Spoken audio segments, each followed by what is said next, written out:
Hi there and welcome to Transcona Trailer Sales. Today I'll be walking you through your 2025 Wildwood 44View. We are just going to start off the back of the unit. If you notice up top, you are prepped for a Lippert collapsible stair system. If you'd like to get set up with that, you can contact the parts department. It is going to be a great addition for your camper because you are periodically going to have to go up on your roof, so you can make sure you check all those seals and all that good stuff. In addition to that collapsible ladder, it will be a good idea, just due to the height of the unit, to have a step ladder handy. There is going to be some things you're going to need that for, and I will point them out as we go through it.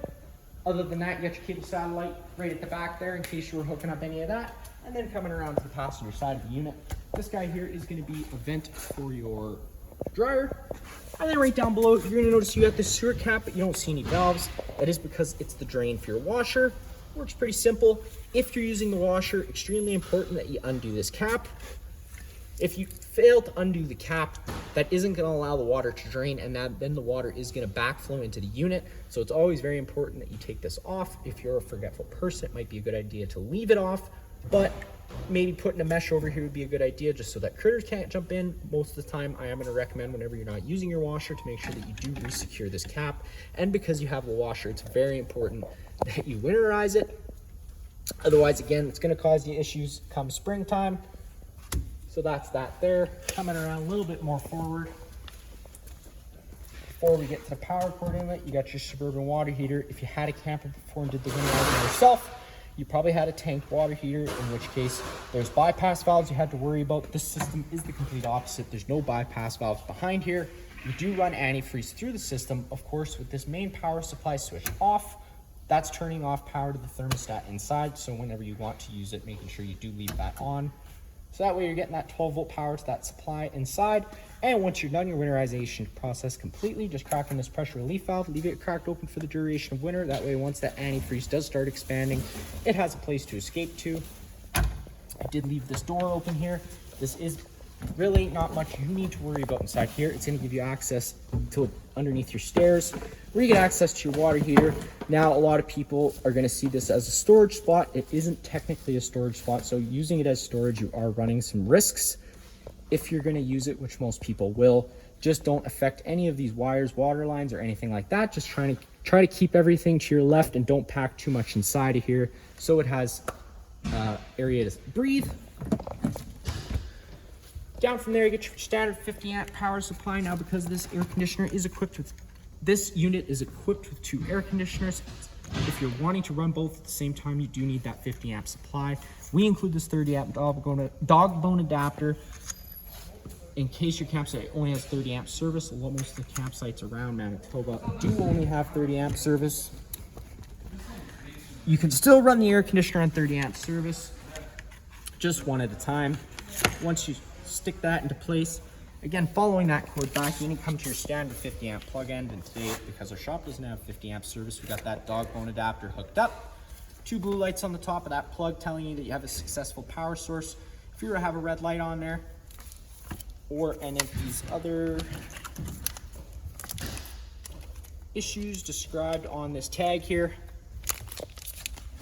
it's going to be an issue with your source of power and not an issue with the trailer. You get your 2 low point drains. So once you've done your winterization process completely, I recommend cracking those open, letting most of the antifreeze drain out, and then closing them back up again. Right here, you're going to have your first sewer outlet. Now this is going to be for your rear and main bathroom. You got your black valve, which is the one you're going to want to empty first. That's going to be coming from your toilet and your bathroom sink. And then you can come behind that with your gray valve, which is typical cleaner water filled from your sinks and your showers. This just twists off like so. Assuming because you're going to be going to a seasonal site, you're probably going to hard plumb this in, but we have a sewer hose which is included inside the front compartment, and they have the same ears that hook up like so. You got your stabilizer jack. It's very important you use these. You do have 2 closer to the back here, and then you're going to have 2 more up front. The way they work is pretty simple. You're hooking up your 3/4 inch drive tool to the 3/4 inch drive nut, running these feet down to the ground. Once the feet do contact the ground, just give me an 8/4 turn to snug it up. It's going to take any bouncy sway you see we have in the unit right now away. An additional note to them, they are stabilizing jacks. They're not leveling jacks. Please try and use them as so, otherwise you do run the risk of bending them, and the same does go for if you're running them up or down with an impact. It's going to be very important with this park model that you do have the trailer perfectly level. So again, making sure you level before you do set these down. Coming up a little further more ahead, you're going to have your second drain outlet. It's going to work the same way as this back one, but this black valve isn't the only black valve you need to pull. You are going to pull that black valve first, but in addition to that, there is going to be another one up ahead, and we'll go to that right now.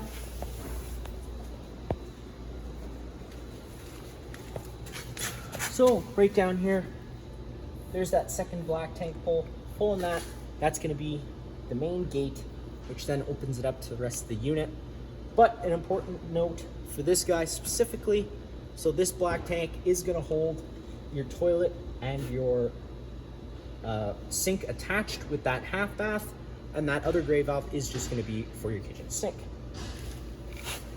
In here, that's just giving you access to the back of your refrigerator. It's also going to be where you get access to turn on and off your ice maker. Again, if you're using the ice maker, you're going to have to make sure you have safe water to do so. Most campgrounds don't, so a lot of people don't activate it, but even if you don't use it, you do still have to winterize it. You've got your furnace exhaust, so whenever that's blowing out hot air, it's very important that you're not blocking it in any sort of way, otherwise you do run the risk of melting or burning whatever is in front of it. Got your fresh water fill, so if you don't have water at your site, or let's say you're camping a little bit after the campground has closed its water, you can siphon some water in here, and that's what your water pump is going to draw off of. And then right down below, usually what you're going to be using is your city water connection. So thread a garden hose in there, turn it on. It's going to pressurize all those lines without the need to run your water pump. And then you got this black tank flush, which again is going to be for this back tank here. You're going to have another one underneath your back power supply cord. This one's going to do the front tank. The back one's obviously going to do the rear tank. But it's very important whenever you do use any of these flushes that you have the sewer hose connected and the tanks open. The reason being, if you're pushing pressure inside the tank and that pressure's got nowhere to go, you do run the risk of bursting your tank. It's also very important that you do use it, maybe not every use, but every second use for sure, just so that you're flushing out any extra debris that may be coming out of that tank. It's also very important, a lot of people just do a quick flush with their bathroom toilet because it's saving water, but a failure to add enough water in that tank, it doesn't allow for solids to break down. And toilet paper, another important note, one-ply toilet paper is going to be your friend in here, otherwise you're going to run into some clogging issues. Right down below the floor, you got your main drain valve. Pulling that guy, it's going to be how you drain your fresh tank, in case you were wanting to do that. Coming up front, opening up this guy. This is where you're going to find that starter kit, which I've already told you about. It's going to come with a 15-foot water hose, 10-foot sewer hose. It's also going to come with a 15-amp park adapter. I didn't go over that because most people with a unit of this size aren't going to be using it. You can use that 15-amp adapter for this, but if you're using that, just keep it in mind. It's a 50-amp trailer, and it's a very big trailer with a lot of different accessories. 15 amps really isn't enough if you're running it off 15 amp. All you're really going to be able to do is run your slide outs, charge your battery, and maybe run your fridge. You're going to notice this little black table here that's going to connect on the other side, and I'm going to show you how you do that. You also get access to this compartment from the other side. And whenever you're storing things in here, just be mindful as your VersaTilt bed ram is just right underneath here, so you're not going to want to pack too much stuff under there. You want this to be able to travel freely. Now coming around to the front of the unit. Up front there, it's going to be your battery box. It's got a 24 RVs installed in there already. If you need to get access to it, that's where you're going to do so. Underneath here is your 2 propane tanks, pretty standard. Most of the time, just having to loosen these tabs off, move them out of the way. That'll give you access to the top of both your tanks. Most situations, that's all you need. But in case you run out of propane, the cover does just slide right off. Get access to both of the tanks here. Right up front, selector valve on the front of the regulator. With it pointed this way, you're obviously going to be drawing off this tank counterclockwise like any standard barbecue, nice and slowly to open up the flow of propane. You're going to see that goes green. It's telling you have propane coming. Let's say this tank runs dry. Close it off, disconnect it, flip it to the other side, and then you can draw off this tank while you're getting this one filled. Great little feature. Now coming around to the passenger side, this is going to be our main entryway door side. This is going to be your patio door entrance. This is where we're going to be getting in through today, just because it's the easiest to get to our monitor panel. Typically, probably when you get it to the site, you might have to enter through that back door, The only difference is going to be when you're entering through the back door, you might have to step over the couch just to get to the monitor panel, but for the purpose of the video, again, we're not going to go through that door. We will go into the patio door. The rest of the unit is pretty much self-explanatory. Got your 2 exterior speakers. This track here is where that shelf would install. It just lines up with the track, locks in like so. You have a nice little shelf on the outside here. You can put drinks on there from the inside because that window will open and you can slide the screen out of the way. I'll show you that once we do get inside. We've got a couple outlets out here. They are GFI protected though, so keep that in mind. If they don't work, I'll go over the reset procedure once we get inside. But now for the best part, get inside, taking your 6 handle, pushing it up, folding it 90 degrees. It's going to lock in place. Both steps, front and rear, do work the same way. They just pull towards you, they fold down, kick down your last step. That'll allow you to open up the door, take a step on inside. First thing you notice off on the left is that fire extinguisher. Pretty much just like home, pull the pin and shoot. Now once you're inside, right on the wall here by the staircase, you get your monitor panel system. I would say Forest River did start this new this year. It's an awesome looking monitor panel system, and it also offers Bluetooth connectivity, so you can do most of this off of your phone. All lights, turns on all the lights inside the unit. It's a cool little feature. If you want to run them individually, you can also do that. Just turn off all lights and then you can push whichever ones you desire. And if you have all the lights off, none of these are blue. There's also wall switches everywhere where you can turn them on individually. Again, that's going to be a personal preference thing on whatever you would like to do. Water pump switch, turning that on. Again, that's what you can be drawing out of your fresh tank. And then you're going to have this main switch here. This is going to be for your slide outs. Both slide outs do work off the same switch. Typically, the bedroom one goes out first, and then your kitchen one goes out last because it's a hydrostatic system. It puts out the lightest slide first and ends with the heaviest slide. So of course, when they're coming in, it's going to be the opposite of that. This guy's going to come in first, and then your bedroom slide will come in last. But before you do ever run any of those slide outs, you're always going to want to make sure that you do a good visual check on the inside, making sure that there's nothing that shifted during travel. If it's going to get stuck between your slide out and the wall, causing any damage. And then of course on the outside, making sure that you have enough room to put both slides all the way out without an issue. So hold the button. Again, bedroom slides can start going out first. It's a good idea to have 2 people around just to watch to make sure everything's going out smoothly. Nothing's causing you any grief. If one side starts going out more than the other, you're going to want to stop and see what's going on, making sure nothing's getting caught. And once both sides are out, you're going to hear the motors wind out, the lights are going to dim a little bit like they did there, and you're fully out. Now it's a good idea, extra precaution, just run your hand between the slide out and the wall, making sure that you do feel that slide out sealed against the wall. That way you're sealing out any water. Although you do have slide out awning not awning toppers, slide out canvas toppers, which is a great addition. It helps really save the life of everything up there. And that's that. Next, you got your TV lift. Awesome little feature. So right here, you're gonna notice your entertainment center. All of it's kind of hidden right now. TV is underneath there. It's pretty sweet. You got a fireplace down below. Power button on the far right to turn it on. One left there does the flame colors. Right in the middle, you got your different rock light colors. And then two in from the left, you got your different heat options. So you push it once, it goes 0, 0. You push it again, that's gonna be low heat. Push it one more time, get into high heat. And then you got a timer that goes anywhere from 30 minutes to 9 hours. Power button on the far right to turn it off.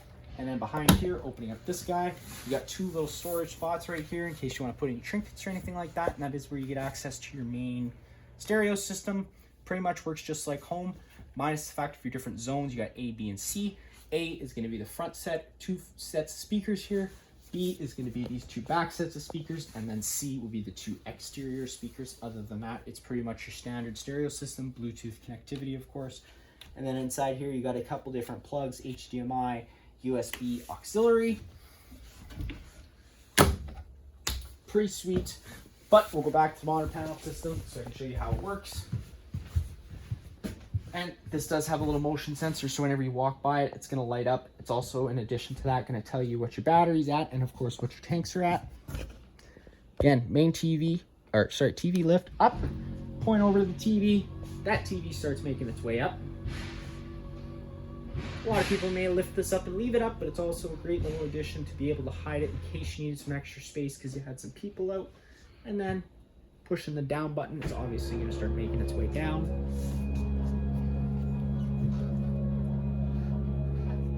And now right next to that, you're going to see lower shades. So this button is going to control all your lower shades in the unit, in the main living space, sorry. The bunks, the bedroom, and the bathrooms. All the blinds are going to work the same way. You're going to pull down on them. They're going to sit where you leave them. One quick pull again will allow them to retract back up. Do not try and pull on these motorized ones. Otherwise, you do run the risk of damaging the motors. So you got lower shade button. You hit down. You start making their way down. They all are synced together. Can't control the lower ones. Unfortunately, push the button up and they start making their way up.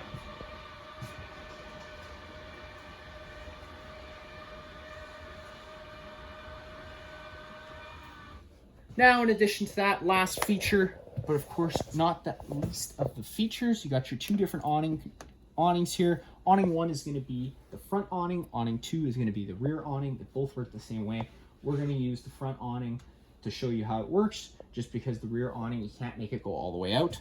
Whenever you run your awning out, hold the extend button. The awning's going to start rolling its way out. Make sure you, again, just try to be visual when you're running it, making sure you're not going to run it into anything, and making sure it's going out evenly and straight. Not doing anything weird. You're going to know the awning's fully extended when you see the back of the metal tube and the little flap hang down. Now sometimes that flap can get stuck, so you might have to retract it a couple feet and try putting it back out again to try and get it to come down. But you see, we now have the back of that metal tube and the little flap hanging down. Now we're going to get to one of those things where you're probably going to need a step ladder, because again, I'm somewhat tall, about 6 feet, and I can't even get close to reaching that. So unless you're a basketball player, you're probably going to need a step ladder. But if we were to start raining, you're going to take any arm front or rear, pull down at the center on that bottom arm there. It's going to change the pitch of the awning head, allowing water to now run off. Now, because due to the sheer height of the unit, if you like that angle better, because it's going to allow for more shade underneath, you do the same thing with the front arm. Just make sure that you do push both arms back to straight before you bring the awning in. That way you don't run the risk of bending anything. Another special few notes about the awning. Whenever it starts getting windy, it's always a good idea to bring it in. If you bring your awning out, always have in the back of your mind, if it starts getting windy, if you're not at the camper, head back to it to bring the awning in. It doesn't take much to bend your arms to rip your fabric. It gets pretty costly pretty quickly. It's going to be a thing to avoid. Now, let's say it starts raining. It's only not raining that hard. You can leave your awning out. Everything's fine. Let's say the winds pick up, rain starts coming down extremely hard. You want to make sure you bring that in, because again, you don't want to damage it. It's okay to bring it in while it's wet, but at your next earliest convenience, trying to remember to roll it back out again. So that way you can allow it time to dry off, because if you roll it in while it's wet, you're trapping moisture inside of there, which is going to accelerate the growth of mildew. Again, another thing you're going to want to avoid. It's going to be quite the pain to clean something that high. So just make sure, again, at your next earliest convenience, that you do roll that back out and allow it time to dry. That's going to be it for that. And again, to bring it in, you're just going to push and hold the retract button. You're going to watch that awning start rolling its way in, just making sure that it does roll the right way in. Once the arms contact the side of the trailer, the motor's going to automatically cut out.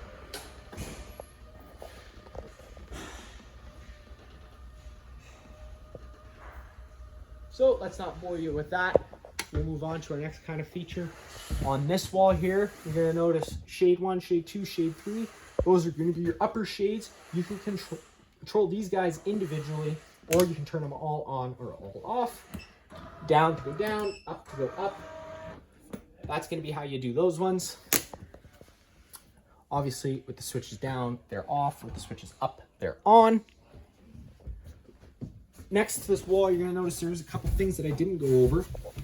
This right here, that's that water heater thermostat I was telling you about. Of course, with the switch on the water heater, supplies power to this guy. You can turn it on and off with the press of a button. Up or down at any time to change your set temperature. You can change it between Celsius and Fahrenheit with the press of a button. Now, hopefully you don't have kids, and if you do, they're not watching the video, because as an added safety feature, you're locked to 50 degrees Celsius right off the bat, just so kids can't scald their hands. If you want to change that, maybe close your kids' ears at this point, push and hold the up button for about 5 seconds. It is going to unlock that thermostat and allow you to go up to 55 degrees Celsius. Now, this water heater system does work a little bit differently than your traditional one. The way you're going to want to use this is when you're using the hot water, the only tap you want on is the hot tap. Don't want to be trying to blend the cold one. So when you set this temperature, you might have to play with it the first few times. Set it where you want it so that when you do crack that hot line all the way on, the temperature is where you want it. Whether that be 50 degrees, whether that be 40 degrees. Again, you don't want to have to be blending cold water in with it. It's just, it helps it work that much more efficiently. You're kind of defeating the purpose if you do try to blend in that cold line. And next from that, having a bit of the Mondays here, you got your thermostat. This thermostat's going to control your furnace. In addition to your furnace, it's going to control your rear air conditioner. Again, you have 2 air conditioners. We're going to go over this thermostat here. You're going to have the exact same thermostat in the front bedroom, and that's going to control only your front AC, but it's going to work the same way as this one. The only difference is, again, you are just running that front one. So push the button once, illuminates itself, push it again. We'll go in between your modes. Before we go through the modes, we'll go through your different fan settings. Push it again. You can either run that fan on either high or low. If you just wanted to move some air around, there's no heating or cooling involved. Turn that back to off. At this point, we'll go back to your modes. Go over to cool, hit enter. Now when you go into this fan setting, you're going to notice it says auto. Auto is going to be the setting I recommend leaving it on. You can either set it on high or low, whichever you prefer again. And if you notice you twist it again, it's going to go high or low without the auto. The reason I recommend leaving it in the auto section is it creates an on-demand system. So if the room temperature is currently 76 degrees Fahrenheit, we have it set to 68. When it's an auto, once the room thermostat senses it's at 60 degrees Fahrenheit, it's going to automatically kill the air conditioner so that you're not running it excessively. And because this is hooked up with the thermostat or with the furnace, if you don't have it in the auto setting and you go to fire up your furnace, when your furnace fires up, it's going to keep that air conditioner running, and at that point you're just defeating the purpose, right? So that's why it's always a good idea to leave it in the auto. It's the most efficient setting to leave it on, and it's going to cause you less issues when it comes time to firing up the furnace, especially if you don't remember about that auto setting. So we'll go back into our modes, hit the heat option. That's going to kill our air conditioner, fire up our furnace. We're not going to want to fire it up today. It's a little warm outside. We don't need to make it any warmer. We'll turn that back down. So again, making sure you're in the auto setting, you're going to hear the air conditioner cut out. Now the furnace is running. The furnace is going to move all its air through the floor portals you have throughout the unit, and it only has 1 fan setting. The air conditioner is going to move its air through all the ceiling ducting you have throughout the unit. So, really cool feature, Coleman included. Turn it one more time, you got cool plus heat. So depending on what you have the thermostat set to, will depend on what it kicks in, whether that be the air conditioner or the furnace. But it's very important when you're in cool plus heat that you have the auto setting on. If you don't have the auto setting on, it's not going to work properly. And one more time, turning that over, you'll see a cool dry setting. That's just to dehumidify. It's going to take as much moisture out of the air using the air conditioner. And just cycling all that back to off will turn everything off, and it'll still read you the room temperature. So now that we're all done there, you're going to see you got some beautiful stairs that go up to your loft up top. The lofts are both the same front or rear pretty much. They're just a sleeping area in addition with some storage, of course. There's little mattresses up there, plug-ins, coax outlets. It's got it all for your kids so that they're ready to go. USB plug-ins too, of course, and they also have their own fire exits. You're just going to pull on the red tab. It's going to allow that screen to pop right out of place. At that point, take the handle, push it out, hop on out of the unit. But as you're hopping out, just keep in mind in your head how high you are when you are in the loft. You're going to be about 9 feet off the ground, so it's going to be a pretty big jump. So you're going to want to jump out of there pretty gracefully and pretty gently. You don't want to hurt yourself. And of course, going feet out first, but not head first. Storage space here, which I thought was pretty beautiful. Now, both these doors are going to work the same for both the bedroom and the bathroom, but they don't open like your regular door. If you try to open it like your regular door, you're probably going to do it like me for the first time. You're going to walk right into it. So whenever you open the handle, you kind of have to pull it to the left, and you're going to notice how it does open differently. It's kind of on a track system. It slides open. And then when you're coming down, if you're a taller guy, just watch your head as you do take a step down. There's this little bulkhead here you don't want to hit your head on. Now we're into the main bedroom space.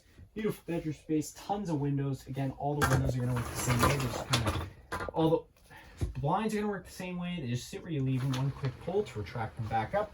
Dresser up front, cable satellite outlets here. It's going to be your main one as well.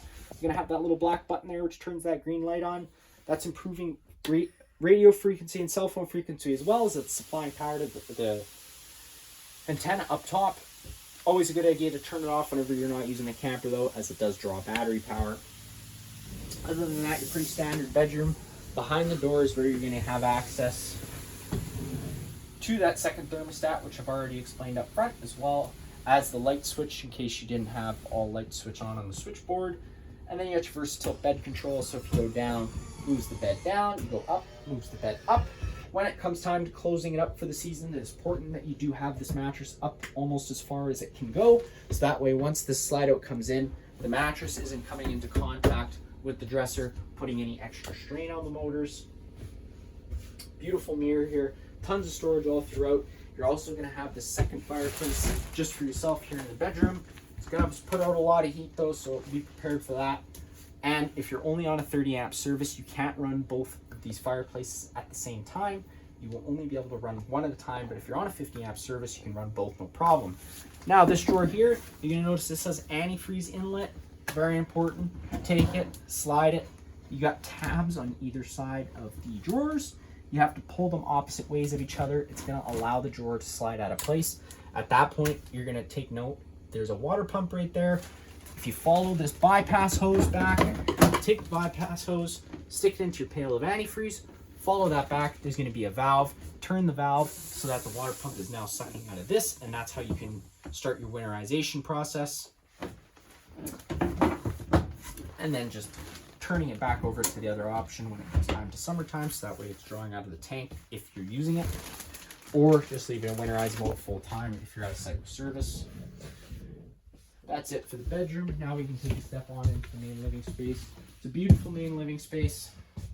Tons of accent lighting all throughout. Again, you're gonna find a lot of switches, and some lights might even have their own center push buttons, like these ones underneath here, that you can turn on. Beautiful lighting. Tons of storage throughout this unit. Like, storage everywhere. Use it as you please, but just be careful of drains, water lines, and wiring. Again, you're not going to be wanting to affect any of that. You got your residential LG style fridge. Noticing the travel straps, you're going to find a lot of travel straps throughout the unit, including the orientation of these bar stools down here. Again, once the slide out comes in, things get real tight. You want to make sure everything is positioned the way it is now. That way you're not bending anything. And you're going to notice all of these stools are strapped into place whenever you're moving. Very important note to lock them all down. Back to our residential style fridge. Travel strap, undo it, let it down, open it up. Just like home, not much I'm really going to show you. Your controls are all right up top, and it is your standard fridge. It does have an ice maker. Yes, it does. It does have an ice maker. Again, if you're using it, making sure that you winterize it. You have to winterize it either way, but making sure you have safe drinking water to use it. Open this guy up. This is where you get your half bath. Again, that's going to be for that second black tank. Both the sink and the toilet drain into there. You get these Max Air wall fans. Push the black tab, push out. Button up top, turn it on. Little fuse down below. If it doesn't work when you go to hit the button, maybe just check the fuse quickly. It might have tripped. Suck it back up whenever you're not using it. Nice little bathroom, especially if you have guests. Don't want them in the rain one. Now you got your beautiful island spot here. You got this sink. The sink is honestly crazy to have inside of a camper.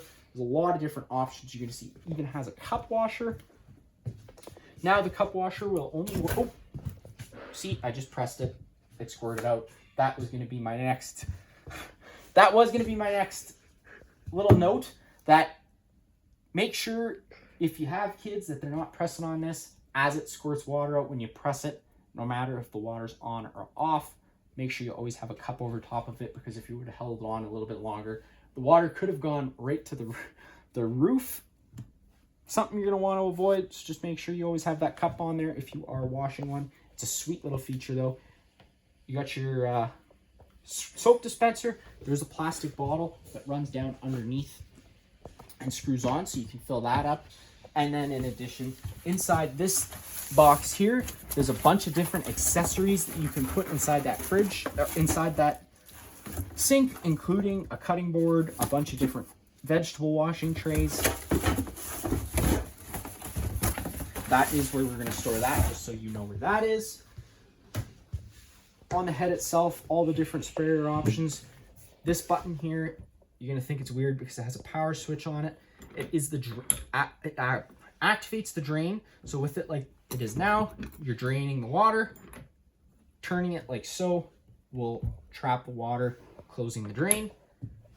And then this is your temperature control knob. That's pretty self-explanatory. Obviously, turning it to the right is going to be the vegetable washing option. So it's going to spray out of here. And then if you turned it to the left, you're going to spray off the head. And the further you turn it to the left, the hotter the water is going to get. And same thing for going to the right. First you start off as cold water, then you end up at hot water. Storage all around. Now coming to our cooking / preparing area, I guess.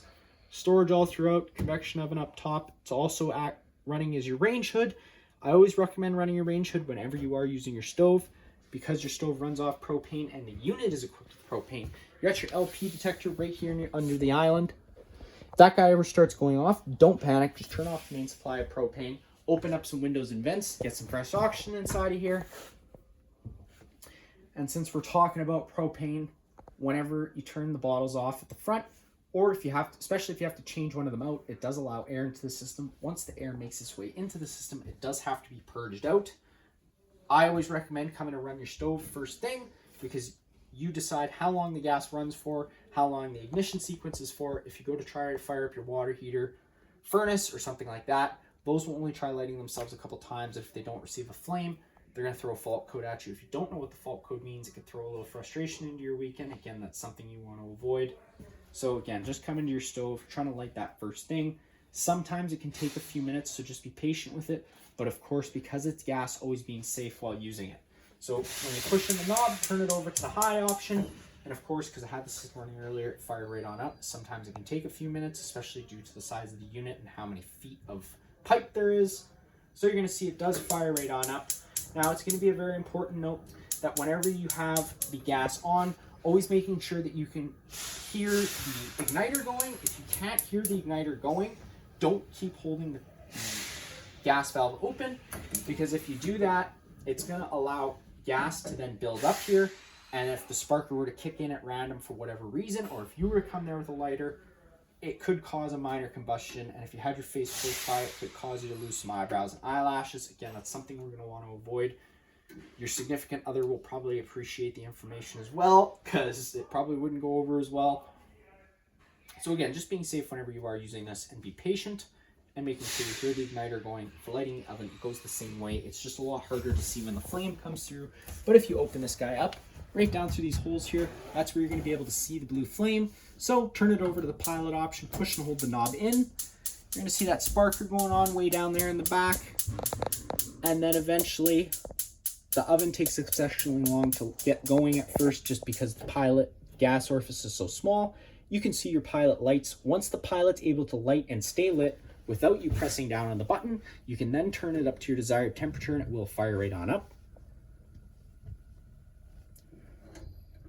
So again, just be safe whenever you are using this. Keep all that stuff in mind. You got some panel lights as well as an oven light you can turn on in case you want to spice things up a little bit.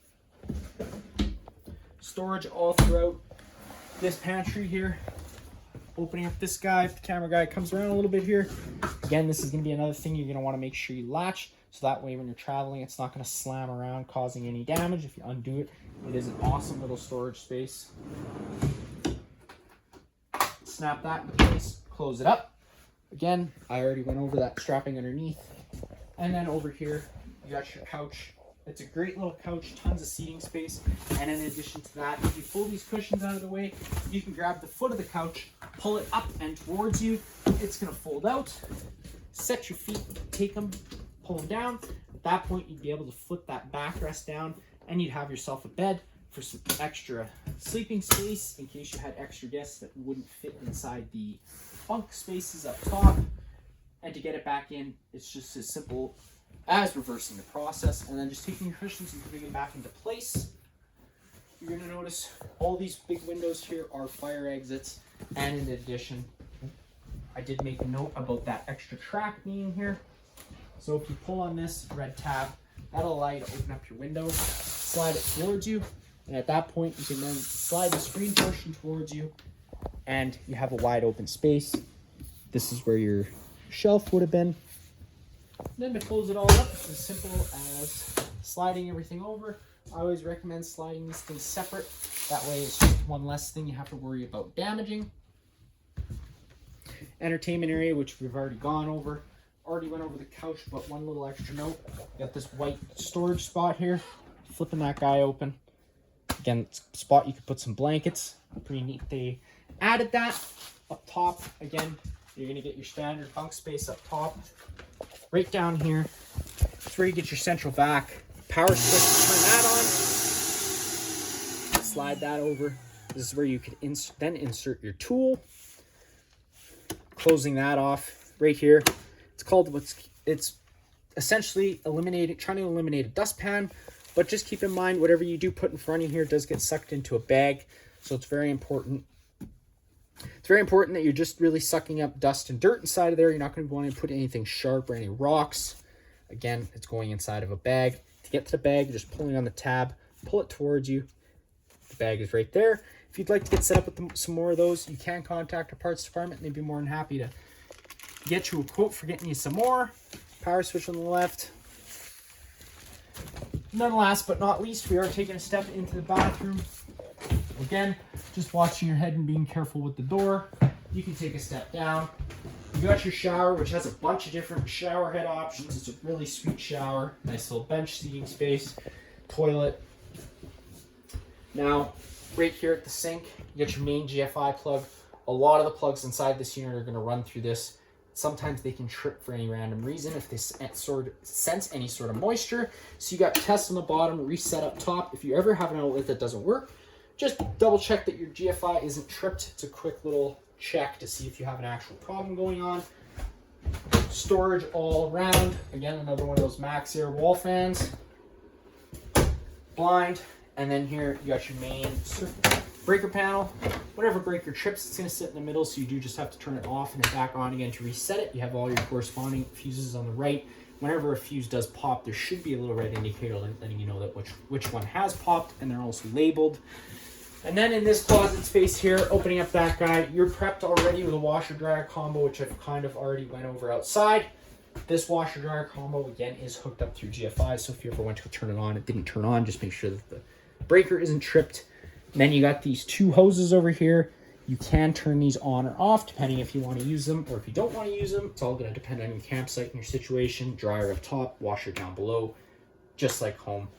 Just making sure you have the cap off. Now, that is going to be it for this unit here. If you have any other questions, feel free to give us a call.